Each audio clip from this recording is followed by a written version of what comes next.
Уважаемые граждане России, Chers citoyens russes, chers amis, дорогие друзья, тема моего выступления mon discours sera consacré aux événements en Ukraine и то, почему, et à la raison pour laquelle c'est si important pour nous, pour la Russie.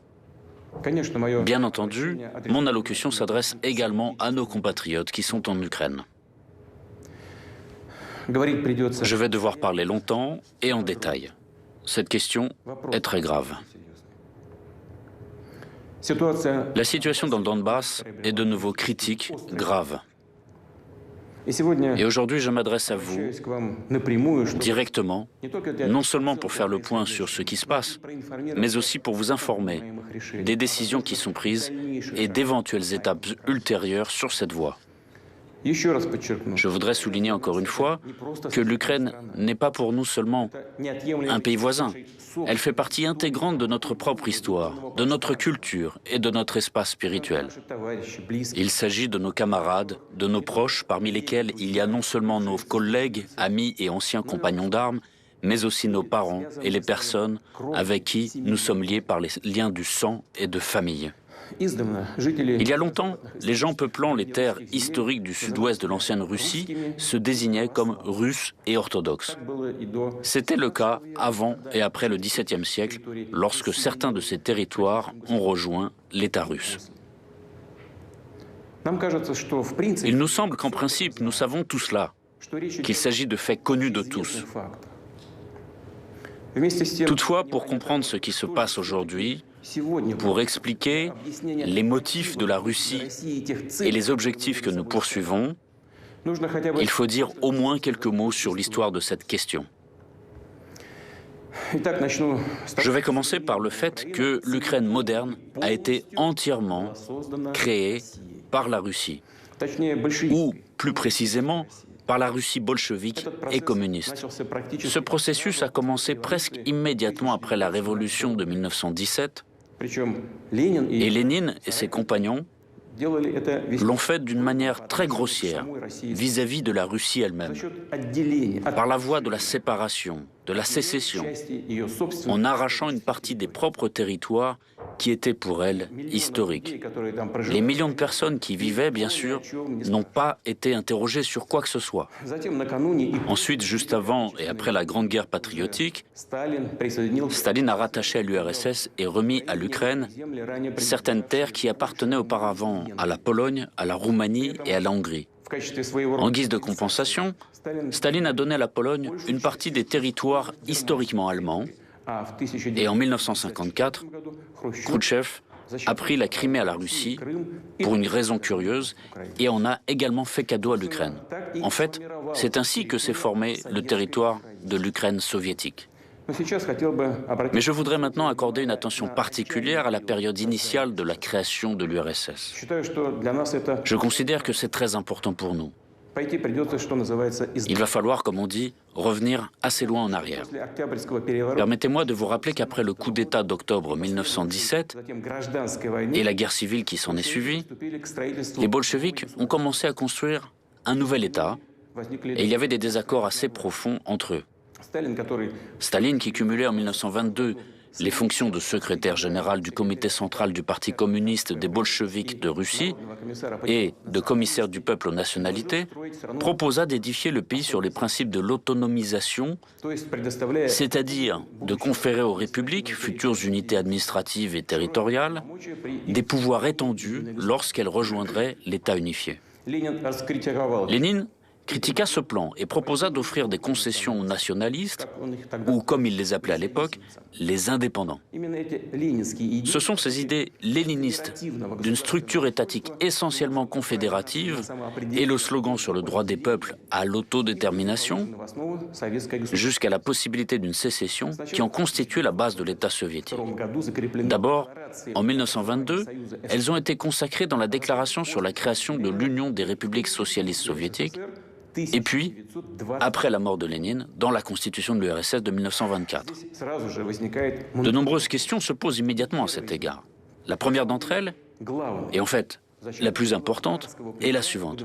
Pourquoi fallait-il satisfaire n'importe quelle ambition nationaliste émergeant sans cesse dans les marches de l'ancien empire ? Céder d'immenses territoires à des unités administratives nouvellement créées et souvent configurées de manière arbitraire, République de l'Union, qui n'avaient aucun lien avec ceci. Je le répète, les céder avec la population de l'ancienne Russie. De plus, dans les faits, ces unités administratives ont reçu le statut et la forme d'entité étatique nationale. Une fois de plus, je me demande pourquoi fallait-il faire des cadeaux aussi généreux dont même les nationalistes les plus ardents n'avaient même pas rêvé, et accorder aux républiques le droit de se séparer de l'État unifié sans aucune condition. À première vue, ça n'a pas de sens, c'est insensé. Mais ce n'est qu'à première vue. Il y a une explication. Après la Révolution, l'objectif principal des bolcheviks était de se maintenir au pouvoir à tout prix. Précisément, à tout prix. Pour cela, ils étaient prêts à tout. Consentir aux conditions humiliantes du traité de paix de Brest-Litovsk, à une époque où l'Empire allemand et ses alliés se trouvaient dans une situation militaire et économique très difficile, et l'issue de la Première Guerre mondiale était en fait prévisible. Ou satisfaire toutes les demandes, tous les caprices des nationalistes à l'intérieur du pays. Du point de vue du destin historique de la Russie et de ses peuples, les principes léninistes de construction de l'État n'étaient pas seulement une erreur. C'était, comme on dit, bien plus qu'une erreur. Après l'effondrement de l'URSS en 1991, c'est devenu absolument évident. Bien sûr, les événements du passé ne peuvent être changés, mais nous devons au moins les relater d'une manière directe et honnête, sans aucune réserve et sans aucune coloration politique. Je ne peux qu'ajouter que les motifs liés à la situation politique actuelle, aussi spectaculaires et avantageux qu'ils puissent paraître à un moment donné, ne doivent et ne peuvent en aucun cas constituer la base des principes fondamentaux de l'État. Je n'accuse actuellement personne de quoi que ce soit maintenant. La situation dans le pays à l'époque, après la guerre civile et juste avant celle-ci, était incroyablement complexe et critique. Tout ce que je veux dire aujourd'hui, c'est qu'il en allait ainsi. C'est un fait historique. En fait, comme je l'ai déjà dit, c'est la politique bolchevique qui a abouti à l'émergence de l'Ukraine soviétique, qui, même aujourd'hui, peut être qualifiée à juste titre d'Ukraine de Vladimir Lénine. C'est lui qui en est l'auteur et l'architecte. Cela peut être pleinement confirmé par les documents d'archives, y compris les directives sévères de Lénine sur le Donbass, qui a été littéralement inséré de force dans l'Ukraine. Et maintenant, des descendants reconnaissants ont démoli des statues de Lénine en Ukraine. Ils appellent cela la décommunisation. Vous voulez la décommunisation? Bon, cela nous arrange. Mais il ne faut pas s'arrêter en chemin. Nous sommes prêts à vous montrer ce qu'est la vraie décommunisation pour l'Ukraine. Pour en revenir à l'histoire de la question, je tiens à répéter qu'en 1922, l'URSS avait été créée sur le territoire de l'ancien empire russe. Cependant, la vie n'a pas tardé à montrer qu'il n'était tout simplement possible ni de préserver ce territoire vaste et complexe, ni d'assurer sa gestion sur des principes amorphes, de facto confédéraux, qui avaient été proposés. Ils n'avaient rien à voir avec la réalité, avec la tradition historique. Il est tout à fait logique que la terreur rouge et le passage rapide à la dictature stalinienne, la domination de l'idéologie communiste et le monopole du pouvoir du Parti communiste, la nationalisation et l'économie planifiée, que tout cela ait transformé les principes de l'organisation de l'État, déclarés inopérants, en simples déclarations, en formalités. La réalité est telle que les républiques soviétiques n'ont jamais bénéficié de droits souverains. Ces droits n'existaient tout simplement pas. Dans la pratique, c'est un État strictement centralisé, absolument unitaire qui a été créé. De facto, Staline a mis en place ses propres idées de l'organisation de l'État et non pas celles de Lénine. Mais il n'a pas amendé les principaux documents, la constitution du pays, et il n'a pas révisé formellement les principes de construction de l'URSS proclamés par Lénine.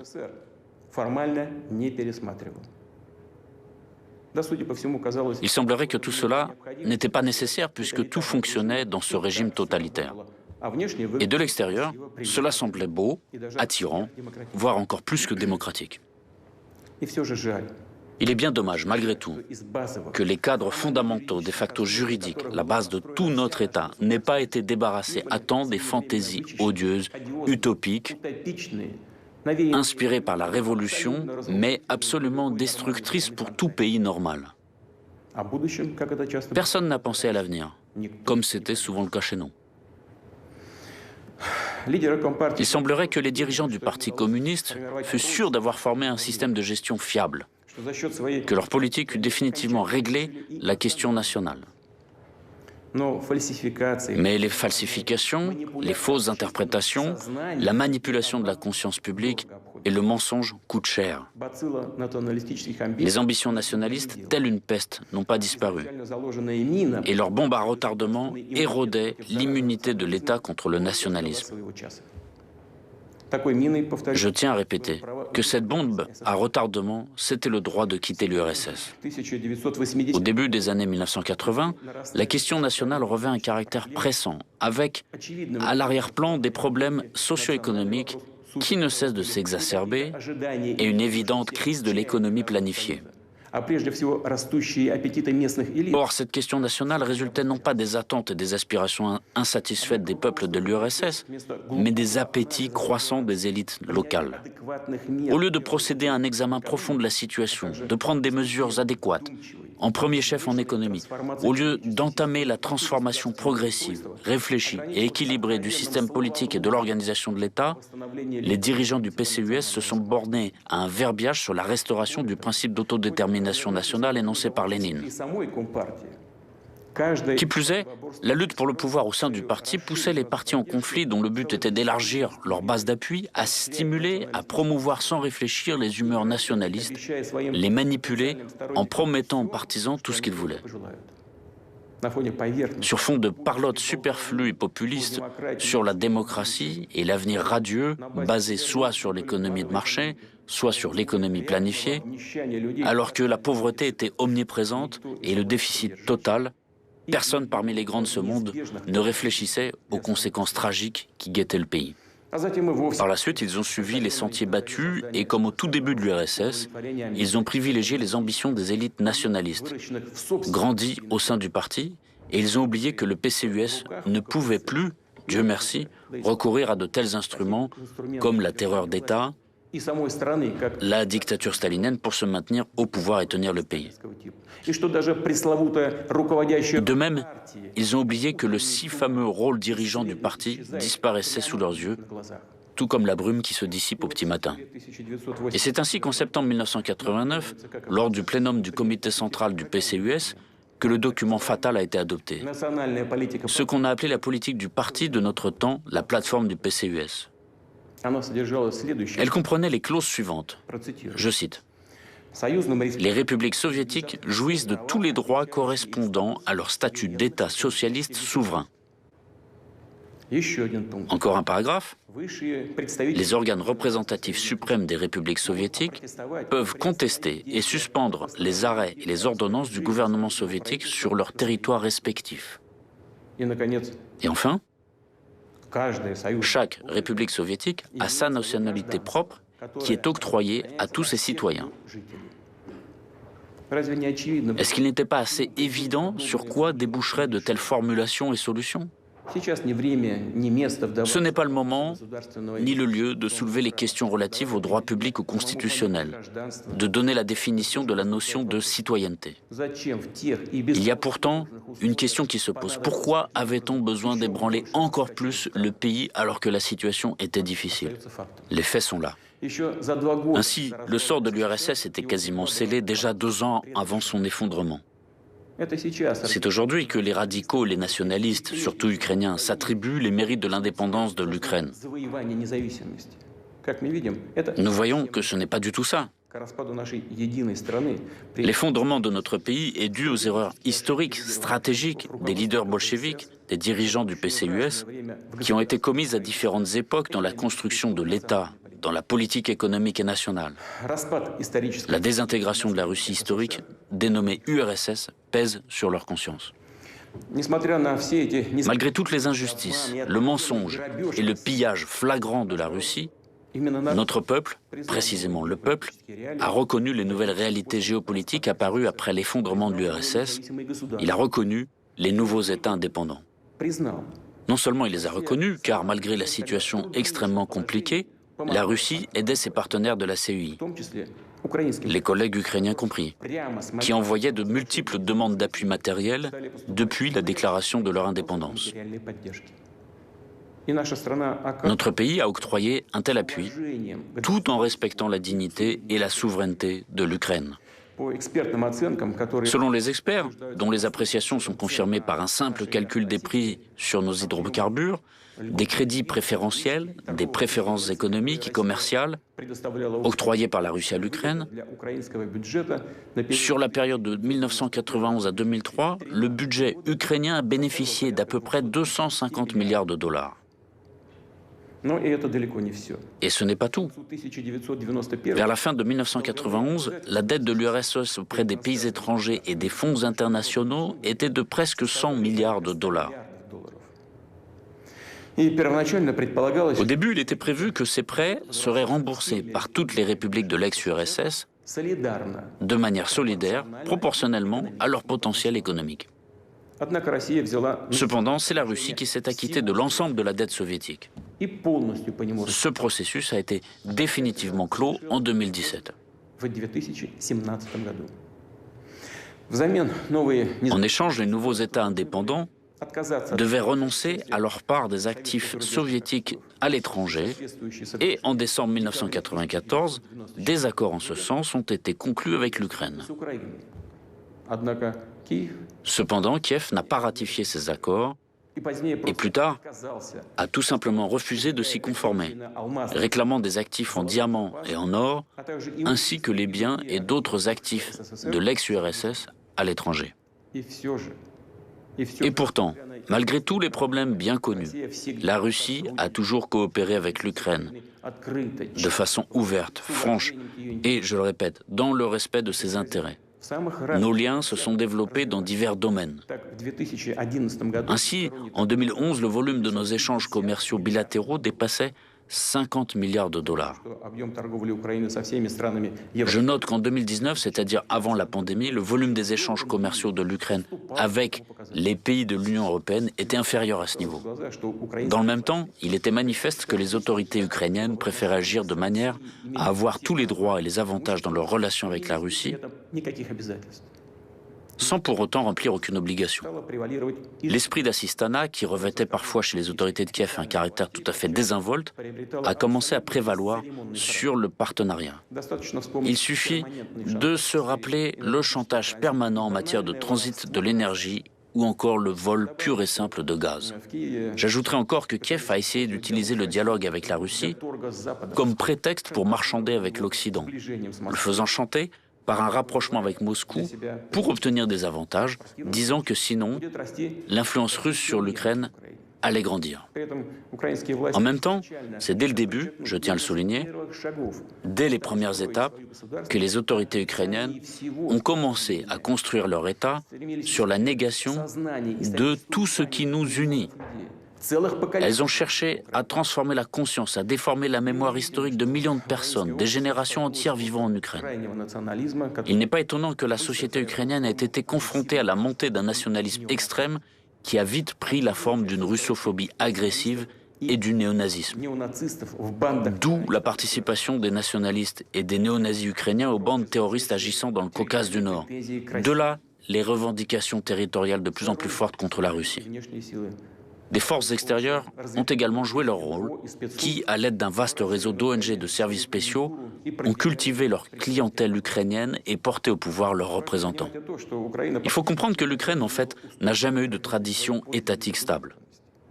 Et dès 1991, elle s'est lancée dans le copiage mécanique des systèmes d'autres pays, sans rapport avec l'histoire et les réalités ukrainiennes.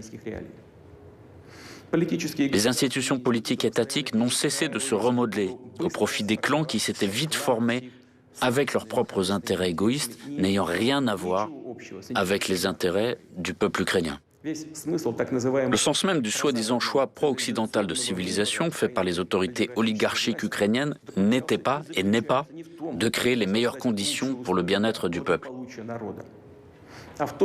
mais de préserver, grâce aux services rendus obséquieusement aux rivaux géopolitiques de la Russie, des milliards de dollars volés aux Ukrainiens et cachés par les oligarques dans les banques occidentales.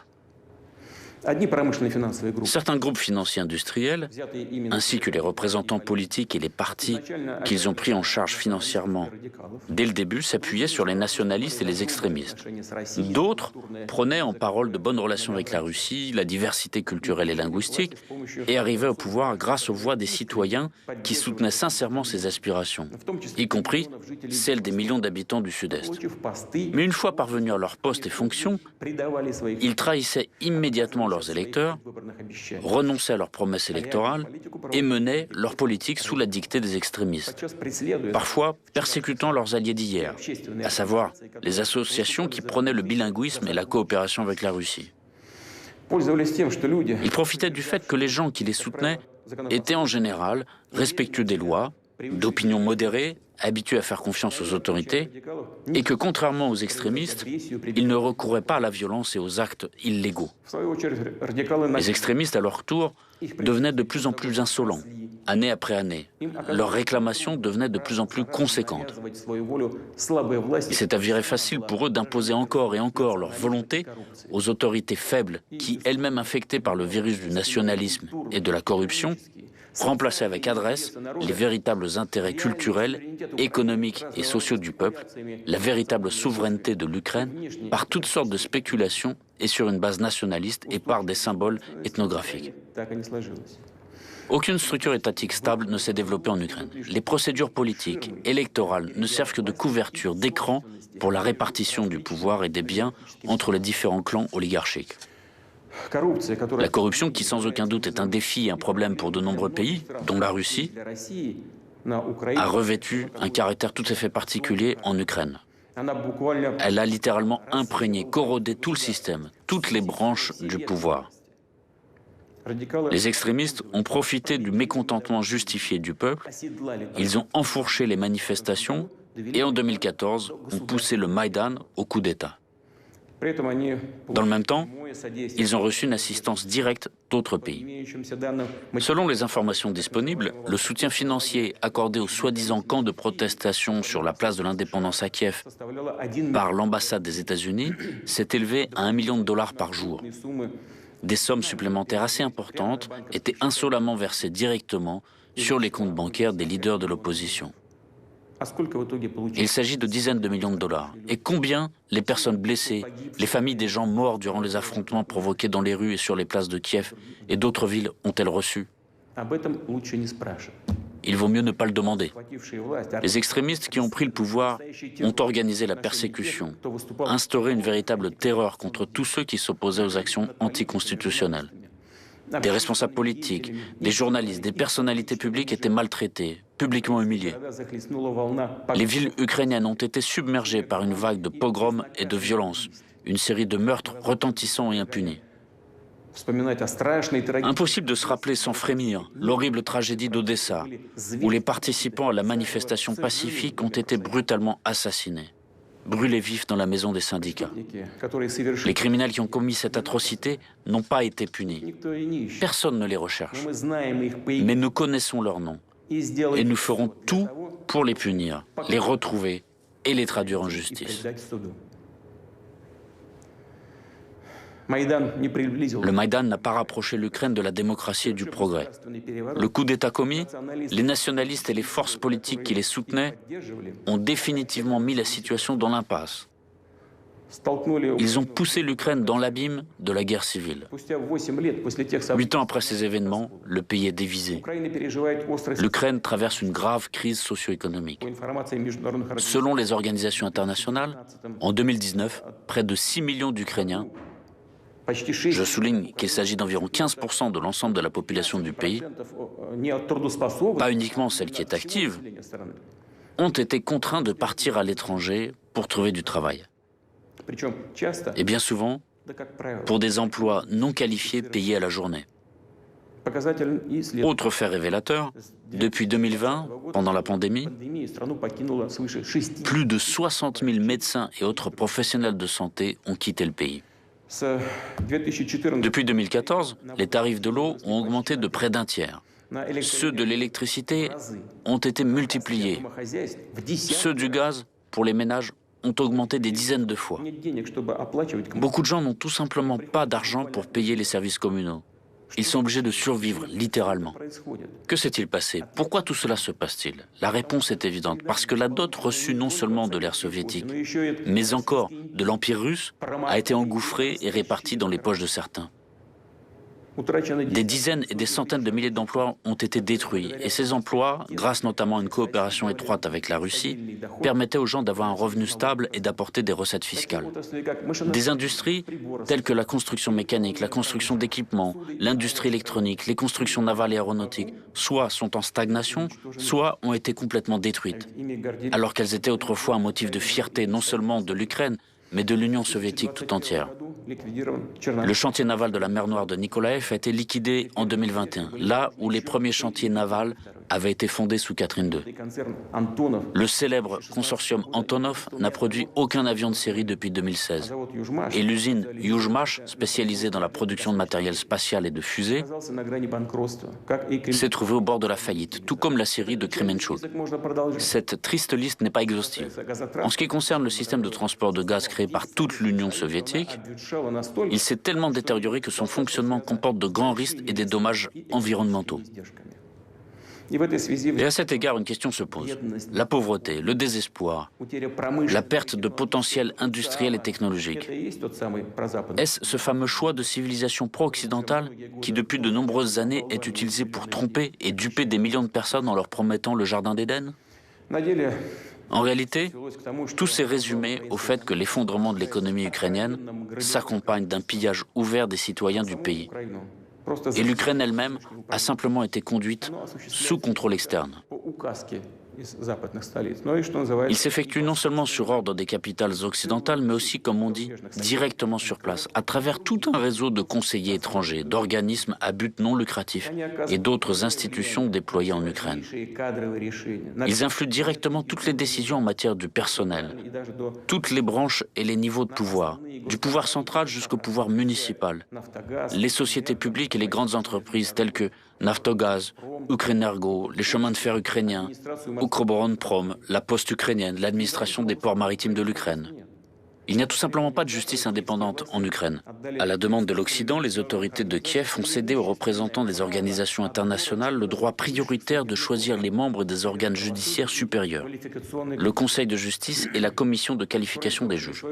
En outre, l'ambassade des États-Unis supervise directement l'Agence nationale pour la prévention de la corruption, le Bureau national anticorruption, le Bureau du procureur spécialisé dans la lutte contre la corruption et la Cour supérieure anticorruption. Tout cela est fait sous de bons prétextes, pour améliorer l'efficacité de la lutte contre la corruption.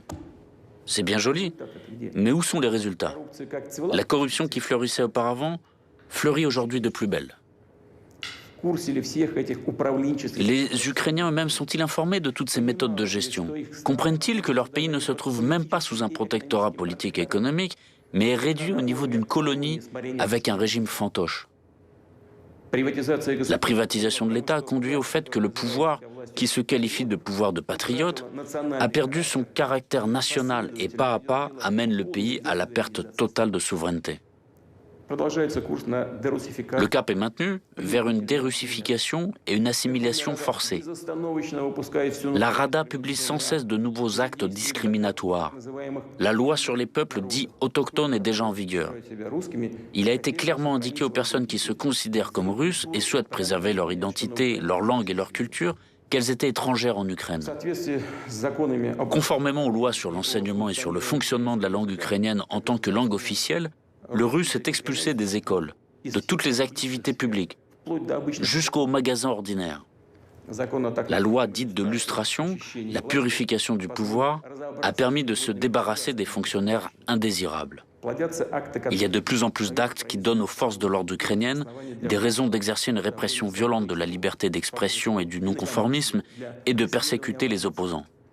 Le monde connaît la triste pratique des sanctions unilatérales et illégitimes contre d'autres États, des personnes physiques et morales étrangères. En Ukraine, ils ont dépassé leurs professeurs occidentaux et ont inventé un outil tel que des sanctions contre leurs propres citoyens, entreprises, chaînes de télévision, autres médias et même des députés du Parlement. À Kiev, ils continuent de préparer les représailles contre l'Église orthodoxe ukrainienne du patriarcat de Moscou. Et ce n'est pas une évaluation mue par les émotions, c'est ce que disent les décisions et les documents concrets. Les autorités ukrainiennes ont cyniquement transformé la tragédie de la scission ecclésiale en un outil de politique nationale. Les dirigeants actuels du pays ne répondent pas aux demandes des citoyens ukrainiens d'abroger les lois qui portent atteinte aux droits des croyants. De plus, de nouveaux projets de loi qui vont contre les intérêts du clergé et des millions de paroissiens de l'Église orthodoxe ukrainienne du patriarcat de Moscou ont été enregistrés à la Rada.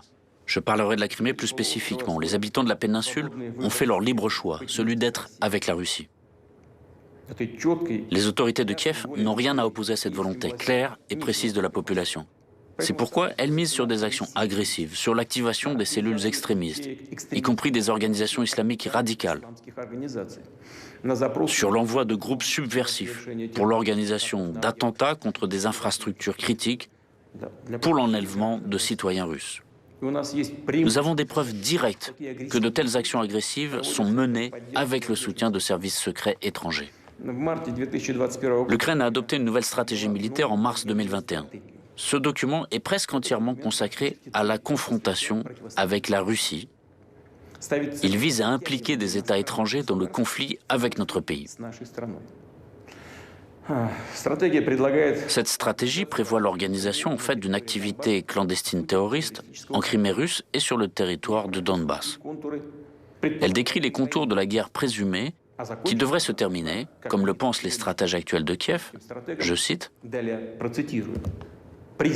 avec l'aide de la communauté internationale dans des conditions favorables pour l'Ukraine. Et aussi, comme ils le disent aujourd'hui à Kiev, je cite également, écoutez attentivement, je vous prie, avec le soutien militaire de la communauté internationale dans une confrontation géopolitique avec la Fédération de Russie. De fait, ce n'est rien de plus qu'une préparation aux actions militaires contre notre pays, contre la Russie. Nous savons également que des déclarations ont déjà été faites selon lesquelles l'Ukraine planifie de créer ses propres armes nucléaires. Et ce n'est pas une bravade superflue. Effectivement, l'Ukraine dispose des technologies nucléaires datant de l'époque soviétique et des porteurs de ces armes, y compris l'aviation, ainsi que des missiles opérationnels tactiques Tochka-U, SS-21, conçus à l'ère soviétique également, dont la portée dépasse 100 km. Mais ils feront plus. Ce n'est qu'une question de temps. Ils ont l'héritage de l'époque soviétique. Ainsi, il sera beaucoup plus simple pour l'Ukraine de se doter d'armes nucléaires tactiques que pour certains autres États. Je ne vais pas les citer maintenant, qui de fait procèdent à de tels développements, d'autant plus avec le soutien technologique de l'étranger. Et nous ne devons pas non plus l'exclure. Avec l'acquisition par l'Ukraine d'armes de destruction massive, la situation dans le monde, en Europe, surtout pour nous, pour la Russie, va changer de la manière la plus radicale. Nous ne pouvons pas rester les bras croisés face à ce danger réel. D'autant plus, je le répète, que les mécènes étrangers, occidentaux, peuvent contribuer à l'apparition de telles armes en Ukraine dans le but de créer une menace de plus pour notre pays. Nous voyons la persistance avec laquelle est mené le gonflement militaire du régime de Kiev. Les États-Unis à eux seuls ont, depuis 2014, alloué des milliards de dollars à ces fins, dont la fourniture d'armes, d'équipements et la formation de spécialistes. Ces derniers mois, des armes occidentales arrivent en Ukraine en flux tendu, de manière ostentatoire, sous les yeux du monde entier. Les activités des forces armées et des services spéciaux ukrainiens sont placés sous le commandement de conseillers étrangers. Nous le savons très bien. Ces dernières années, sous prétexte d'exercice, des contingents militaires des pays de l'OTAN étaient presque constamment présents sur le territoire de l'Ukraine. Les systèmes de commandement des troupes ukrainiennes sont déjà intégrés à ceux de l'OTAN. Cela signifie que le commandement des forces armées ukrainiennes, même des unités et sous-unités détachées, peut être exercé directement depuis les QG de l'OTAN. Et sans aucune gêne, les États-Unis et l'OTAN ont commencé à assimiler le territoire de l'Ukraine à un théâtre d'opérations militaires potentielles. Les exercices conjoints réguliers ont une orientation clairement anti-russe. L'an dernier seulement, plus de 23 000 militaires et plus d'1 millier de véhicules de combat ont été engagés. Une loi a été adoptée déjà pour l'accès en 2002 des forces armées d'autres pays sur le territoire de l'Ukraine afin de participer à des exercices multinationaux. Il est clair que nous parlons principalement des troupes de l'OTAN.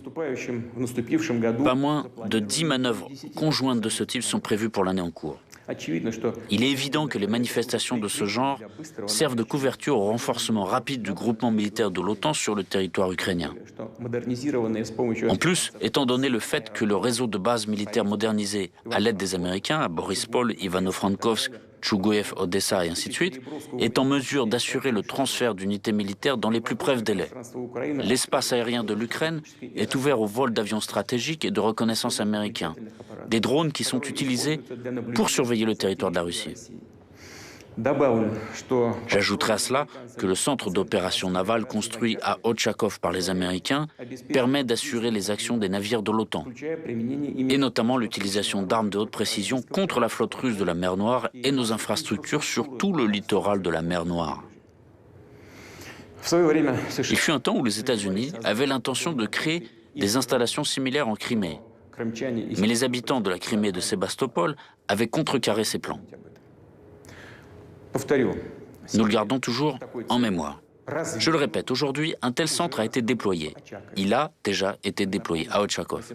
Permettez-moi de vous rappeler qu'au XVIIIe siècle, les soldats d'Alexandre Souvorov s'étaient battus pour cette ville. Grâce à leur courage, elle a été intégrée à la Russie.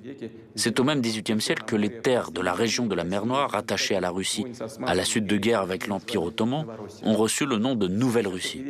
Aujourd'hui, on essaie de rejeter dans l'oubli ces étapes cruciales de l'histoire, ainsi que le nom des personnalités militaires et hommes d'État de l'Empire russe, sans les efforts desquels l'Ukraine moderne n'aurait pas de nombreuses grandes villes et même d'accès à la mer Noire. Récemment, un monument à Alexandre Souvorov a été abattu à Poltava. Que dire à ce propos?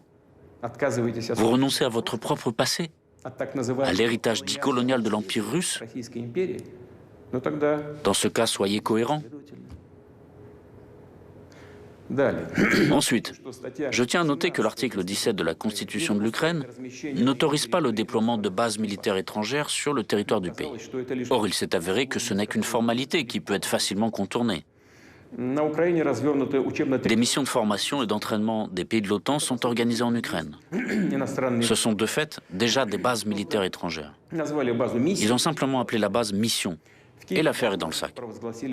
Kiev proclame depuis longtemps un alignement stratégique en vue de son adhésion à l'OTAN.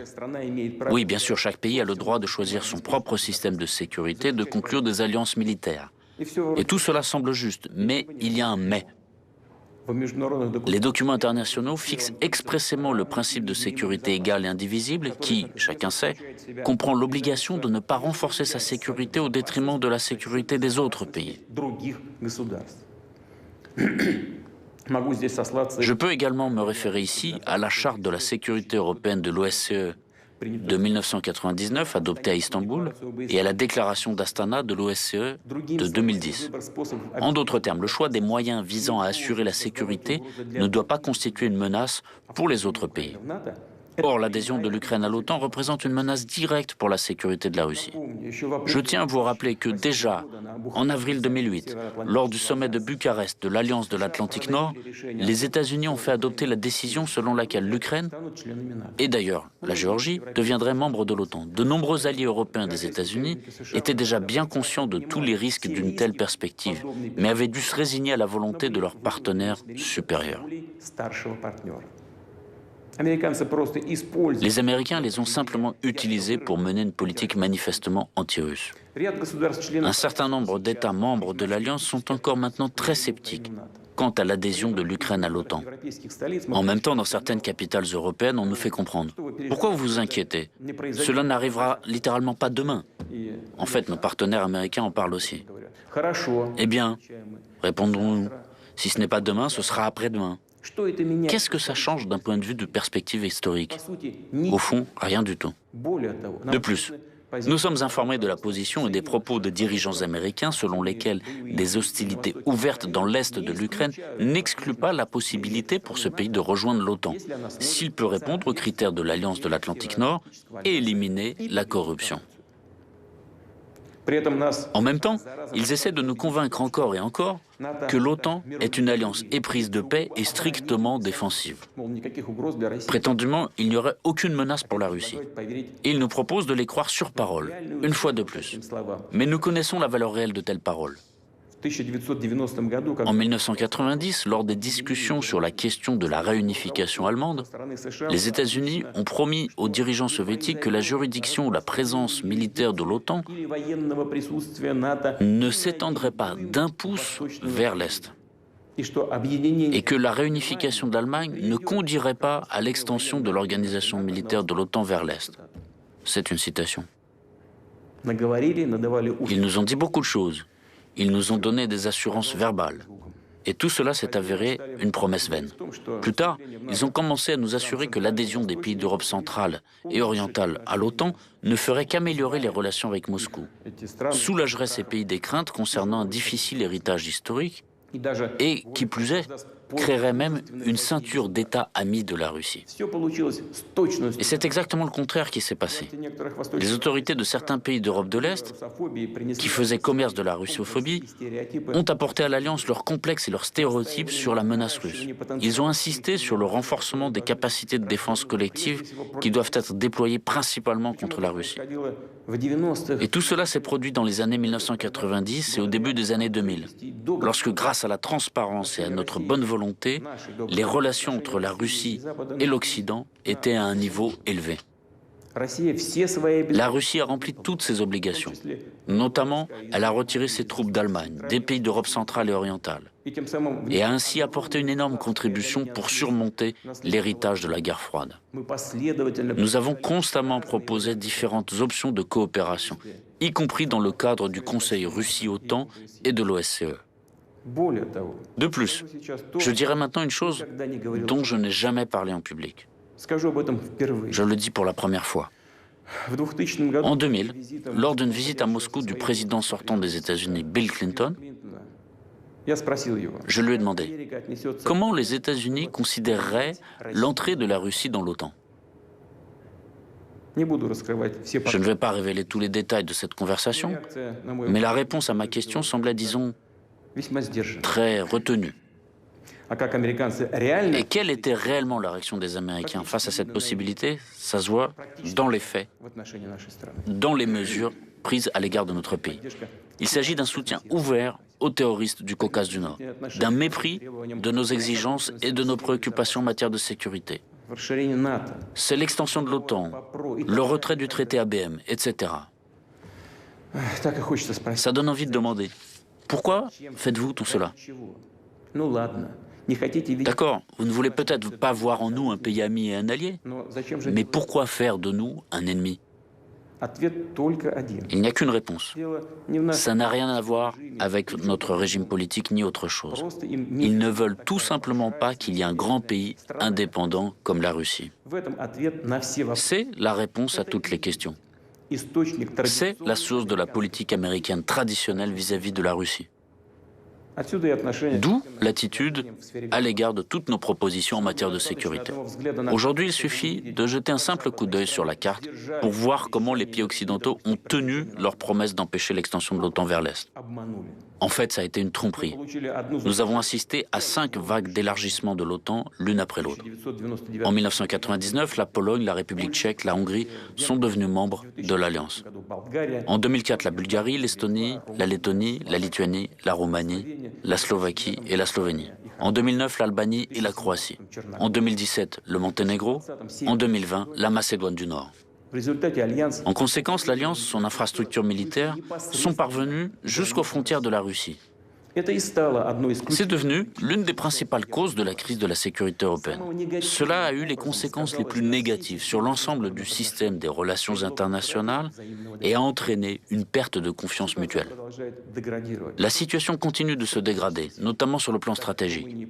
Ainsi, en Roumanie et en Pologne, dans le cadre du projet américain visant à créer un système global de défense antimissile, des zones de positionnement pour le bouclier antimissile sont déployées. On sait bien que les systèmes de lancement installés ici peuvent être utilisés pour les missiles de croisière Tomahawk, qui sont des systèmes offensifs. En outre, un missile universel de standard 6, ou SM-6, est en cours de conception aux États-Unis.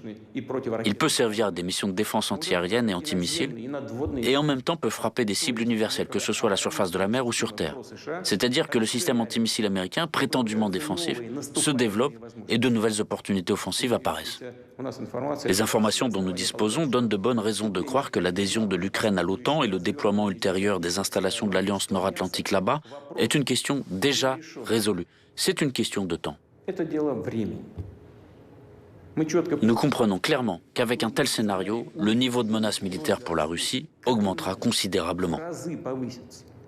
Et j'attire particulièrement votre attention sur le fait que le danger d'une frappe soudaine contre notre pays augmentera fortement. Je tiens à expliquer que dans les documents américains de planification stratégique, il s'agit bien de documents, la possibilité d'une attaque dite préventive contre les complexes de missiles ennemis est prescrite. Et nous savons qui est le principal adversaire pour les États-Unis et l'OTAN. C'est la Russie. Dans les documents de l'OTAN, notre pays est officiellement, explicitement désigné comme la menace principale pour la sécurité euro-atlantique. Et l'Ukraine servira de champ de bataille pour cela. Si nos ancêtres avaient entendu ça, ils n'y auraient tout simplement pas cru. Et nous-mêmes, on n'aimerait pas y croire aujourd'hui. Et pourtant, c'est ce qu'on voit se produire. Je veux que cela soit compris en Russie et en Ukraine. De nombreuses bases aériennes ukrainiennes sont situées à proximité de nos frontières. Et l'aviation tactique de l'OTAN qui est sur place, y compris avec des vecteurs d'armes de précision, sont capables de frapper notre territoire jusqu'aux villes de Volgograd, Kazan, Samara, Astrakhan. Le déploiement de radars de reconnaissance sur le territoire ukrainien permettra à l'OTAN de contrôler étroitement l'espace aérien de la Russie jusqu'à l'Oral. Enfin, après que les États-Unis ont rompu le traité sur les forces nucléaires à portée intermédiaire, le Pentagone a commencé à développer ouvertement toute une gamme de systèmes de frappe basés au sol, y compris des missiles balistiques capables d'atteindre des cibles situées à des distances allant jusqu'à 5500 km.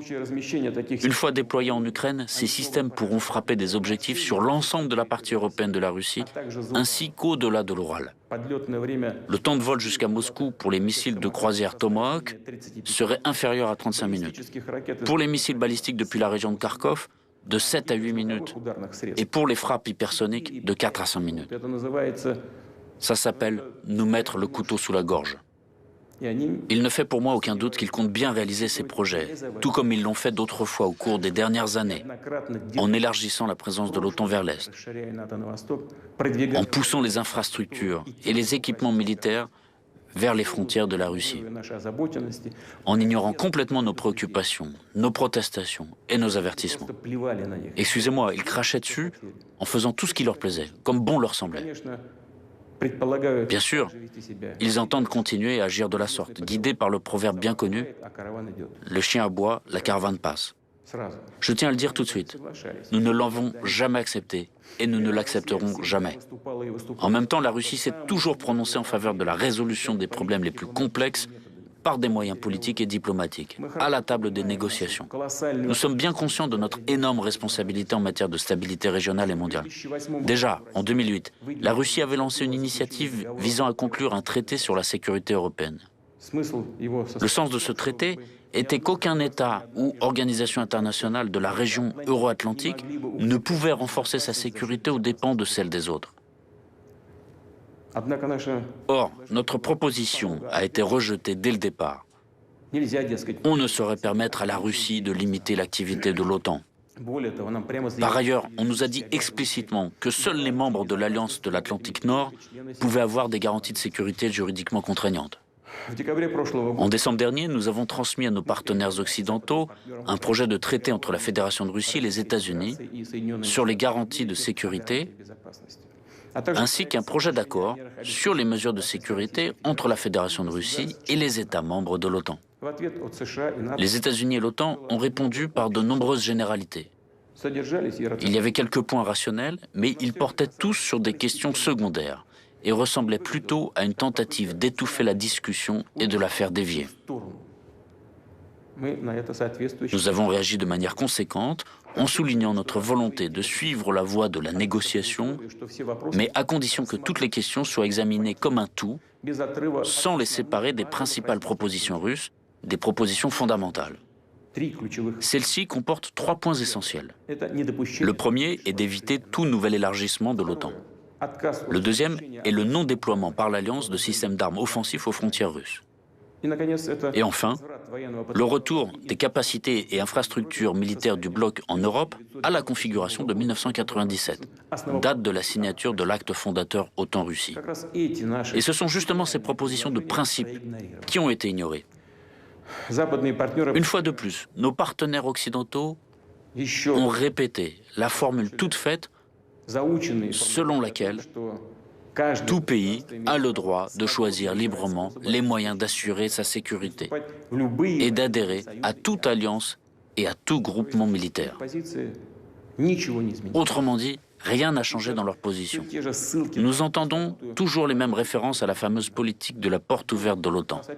De plus, on essaie à nouveau de nous faire chanter, on nous menace à nouveau de sanctions, qu'ils imposeront d'ailleurs de toute façon au fur et à mesure que la Russie renforce sa souveraineté et la puissance de ses forces armées. On saura toujours trouver, voire inventer un prétexte pour une nouvelle attaque de sanctions. Ceci, quelle que soit la situation en Ukraine. Il n'y a qu'un but: endiguer le développement de la Russie. En fait, ils n'auront pas besoin d'un prétexte formel quelconque pour le faire. Ils le feront pour la simple raison que nous existons et ne remettront jamais en cause notre souveraineté, nos intérêts nationaux et nos valeurs. Je veux être clair, je le dis sans détour. Dans la situation actuelle, alors que nos propositions sur un dialogue équitable portant sur les questions de principe sont de fait restées sans réponse de la part des États-Unis et de l'OTAN, alors que le niveau des menaces contre notre pays augmente de manière significative, la Russie a parfaitement le droit de prendre des contre-mesures pour assurer sa propre sécurité. C'est exactement ce que nous ferons. En ce qui concerne la situation dans le Donbass, nous constatons que les dirigeants de Kiev ne cessent de déclarer publiquement leur réticence à appliquer le paquet de mesures de Minsk afin de résoudre le conflit et laissent comprendre qu'ils ne sont pas intéressés par une solution pacifique. Au contraire, ils cherchent à nouveau à lancer une guerre éclair dans le Donbass comme ils l'ont déjà fait en 2014 et en 2015. Nous nous rappelons très bien à quoi ces aventures ont abouti. Aujourd'hui, il ne se passe pas un jour sans qu'il y ait des bombardements de villes et de localités dans le Donbass. Un groupement militaire important déployé à cette fin utilise en permanence des drones d'attaque, des équipements lourds, des missiles, de l'artillerie et des lance-roquettes multiples. Le meurtre de civils, le blocus, les mauvais traitements infligés aux personnes, y compris les enfants, les femmes et les personnes âgées, se poursuivent sans relâche. Et on n'en voit pas la fin. Et le monde prétendument civilisé, dont nos collègues occidentaux se sont autoproclamés les seuls représentants, préfère ne pas s'en apercevoir. Comme si toute cette horreur, le génocide, dont sont victimes près de 4 millions de personnes, n'existait pas. Ceci pour la simple raison que ces personnes n'étaient pas d'accord avec le coup d'État soutenu par l'Occident en Ukraine en 2014 et se sont opposés à cette dérive vers le nationalisme agressif de caverne et le néonazisme, élevés tous les deux au rang de politique d'État. Et parce qu'ils se battent pour leurs droits élémentaires ceux de vivre sur leur propre terre, de parler leur propre langue, de préserver leur culture et leurs traditions. Combien de temps cette tragédie peut-elle encore durer? Combien de temps peut-on encore la tolérer? La Russie a tout fait pour préserver l'intégrité territoriale de l'Ukraine. Pendant toutes ces années, elle s'est battue avec persévérance et patience pour mettre en œuvre la résolution 2202 du Conseil de sécurité des Nations Unies du 17 février 2015 qui consacrait le paquet de mesures de Minsk du 12 février 2015 pour le règlement de la situation dans le Donbass. Tout cela en vain. Les présidents et les députés de la Rada changent, mais l'essence, la nature agressive et nationaliste du régime qui a pris le pouvoir à Kiev reste la même. Elle est entièrement le produit du coup d'État de 2014. Et ceux qui ont emprunté la voie de la violence, de l'effusion de sang et de l'illégalité ne reconnaissent et ne reconnaîtront aucune autre solution à la question du Donbass qu'une solution militaire. À cet égard, je considère qu'il est nécessaire de prendre la décision qui s'impose depuis longtemps, c'est-à-dire de reconnaître immédiatement l'indépendance et la souveraineté de la République populaire de Donetsk et de la République populaire de Lugansk. Je demande à l'Assemblée fédérale de la Fédération de Russie de soutenir cette décision et de ratifier ensuite des traités d'amitié et d'assistance mutuelle avec les deux républiques. Ces deux documents seront préparés et signés le plus rapidement possible. Quant à ceux qui ont pris et détiennent le pouvoir à Kiev, nous exigeons qu'ils cessent immédiatement les hostilités. Dans le cas contraire, toute la responsabilité de la poursuite éventuelle de l'effusion de sang reposera entièrement sur la conscience du régime au pouvoir en Ukraine. En annonçant ces décisions prises aujourd'hui, je suis confiant dans le soutien des citoyens de Russie et de toutes les forces patriotiques du pays. Je vous remercie pour votre attention. Bonjour à tous, je vous en prie. La cérémonie de signature des documents commence. Le président de la Fédération de Russie, Vladimir Vladimirovitch Poutine, signe le décret du président de la Fédération de Russie sur la reconnaissance de la République populaire de Donetsk. Le président de la Fédération de Russie, Vladimir Vladimirovitch Poutine, signe le décret du président de la Fédération de Russie sur la reconnaissance de la République populaire de Lugansk.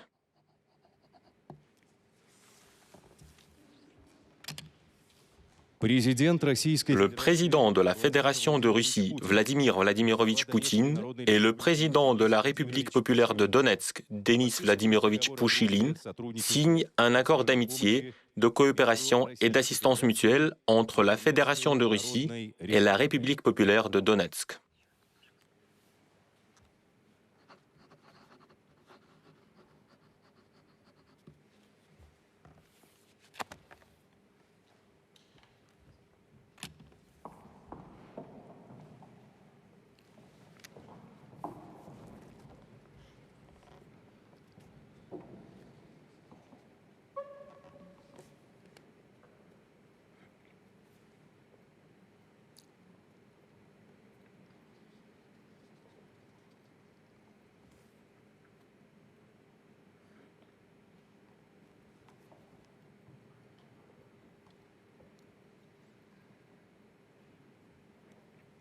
Le président de la Fédération de Russie, Vladimir Vladimirovitch Poutine, et le président de la République populaire de Lugansk, Leonid Ivanovich Pasechnik, signent un accord d'amitié, de coopération et d'assistance mutuelle entre la Fédération de Russie et la République populaire de Lugansk.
La cérémonie de signature des documents est terminée. Je vous félicite.